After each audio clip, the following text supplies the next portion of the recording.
It's bad enough on the ground. We could keep that down a little bit. You can get the baby out of here. But up in the air, it can turn a grown man into a crybaby. We are in a tin can with a baby in a echo chamber. It was a total meltdown when told to lower his voice.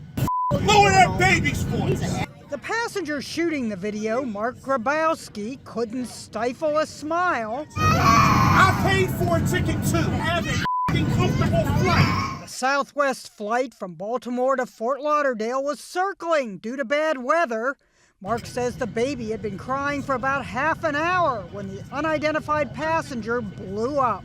So were people on the plane with him or against him? Everyone was pretty much against him. Online commenters split. The only baby on that flight is the grown adult having a petulant meltdown versus bro said the quiet part out loud. Very loud, what a flight attendant said. Because you're yelling. So is the baby! The woman traveling with the ranting passenger put her head in her hand. The crying baby was distanced from the irate guy. They took him to the front and people gave up their seats. The plane was diverted to Orlando. They put cuffs on that kid. I'm good with going to jail. Orlando police told CNN he was not arrested. Southwest said, "We appreciate the patience of our other customers on board who had to experience such unacceptable behavior."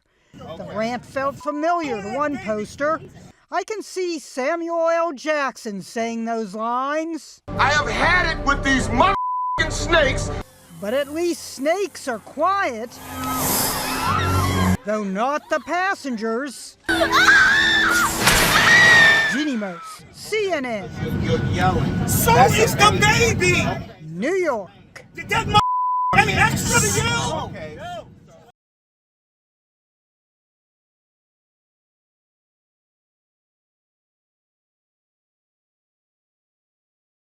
You're not gonna believe this. This is a brand new Tesla. She doesn't even have plates on it, right? Just look at this. We're on a freeway in California where it's bumper to bumper. Go slow, go slow, go slow right now. So good. She is out, sleeping completely, knocked out, and this car is driving her. Look at how dangerous that is. You guys, I'm sorry.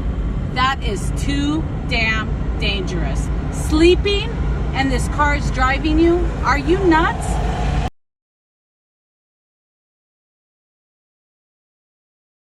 A crime against humanity has happened in New Jersey. What appeared to be 15 wheelbarrow loads of uncooked pasta weirdly turned up in the middle of the woods in Jersey's Old Bridge Township. The pasta shapes appear to range from spaghetti to elbows, with the piles estimated to weigh a few hundred pounds in total. And while the police continue to investigate, no one knows how the hell it got there and who's behind it. The pasta dump was called out by Nina Joknowitz, a local resident and advocate who posted the photos to a Facebook page as a way to call out the town's administration for the dumping of construction and other garbage in her neighborhood. In other posts, Joknowitz claimed the town's lack of bulk garbage pickup only exacerbated the issue. But if you're looking to make a weird New Jersey pilgrimage to see the famous glutinous heaps, you're out of luck. They were quickly cleaned up by the town's public works department. Old Bridge Township claimed it only became aware of the illegally dumped pasta piles when the photos started circulating on social media platforms on April 28th. They reportedly never received any complaints or general reports from residents. The town also said the pasta was removed from its packaging and only became soft after exposure to the elements.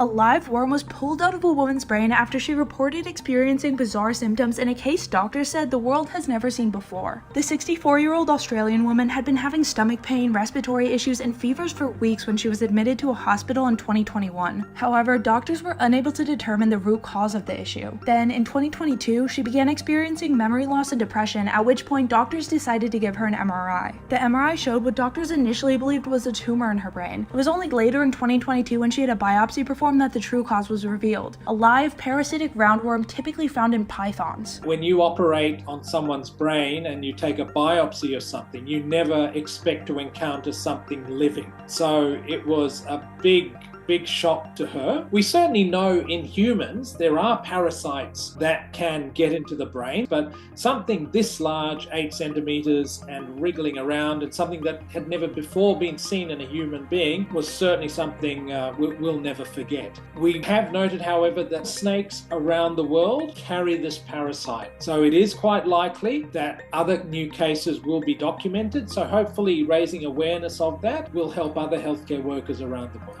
Doctors believe the woman potentially picked up the parasite by unintentionally consuming its eggs through vegetation she foraged that was contaminated by python feces. Thankfully, the woman has been recovering well, although given the unprecedented nature of this incident, doctors are continually monitoring her.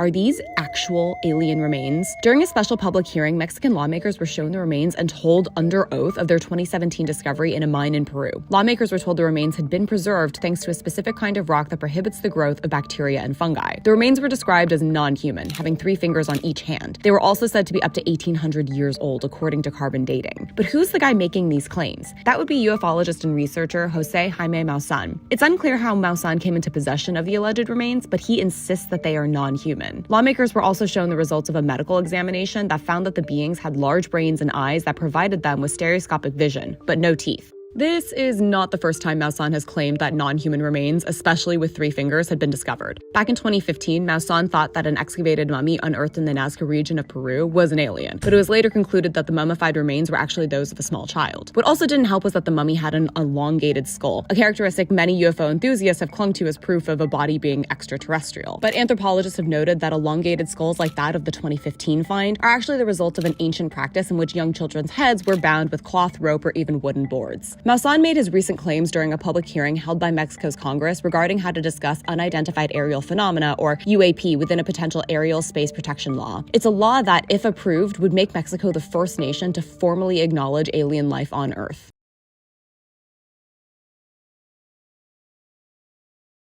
If you believe we have crashed craft, stated earlier, do we have the bodies of the pilots who piloted this craft? As I've stated publicly already in my News Nation interview, biologics came with some of these recoveries, yeah. Were they, I guess, human or non-human biologics? Non-human, and that was the assessment of people with direct knowledge on the program I talked to that are currently still on the program. And was this documentary evidence, this video, photos, eyewitness? Like, how would that be determined? The specific documentation I would have to talk to you in a skiff about.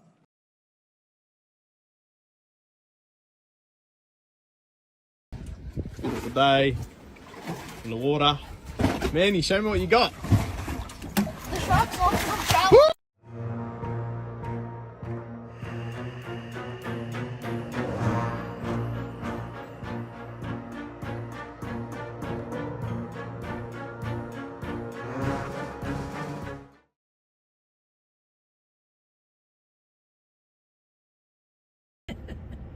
佢睇見啲紅色啲牛啊，佢最易發嬲就係啲紅色嘅。